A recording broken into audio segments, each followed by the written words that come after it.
Got this Toyota Sienna minivan that I'm doing lower control arms on because the lower control arm bushings have completely failed and it's getting some tire wear. Well, just wanted to share that I've discovered a trick over the years for how to get these lower control arms out. Since the bolts are underneath motor mounts on either side, it requires you to lift the engine up, which you can do by putting a jack or a lift jack underneath here with a piece of wood and being very careful, just enough to get this lower bolt to clear. But once you do that, you're able to get to these bolts, which are in at an angle. The biggest thing is you need to make sure this control arm is unloaded and make sure you get those bolts started by hand 3 or 4 turns before you put an impact on there. I found out the hard way cross-threading one about 8 years ago. So make sure that you start them by hand. But the biggest thing I've discovered is I used to disassemble this entire spindle knuckle in order to get the lower ball joint out.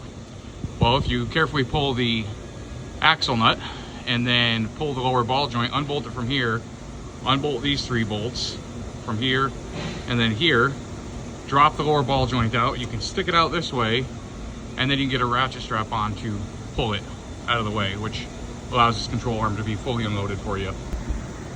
Well, now that I got the 4 nuts off, you can see this was able to clear out the top. So there was a nut here, a nut in here, both 17s, and sometimes there's rubber plugs on here. They were missing.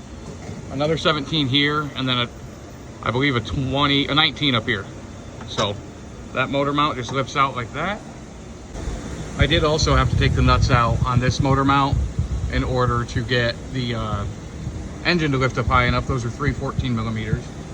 And now that all those are out, we have clear access to these 21 millimeter bolts, which hold the front of the lower control arm in.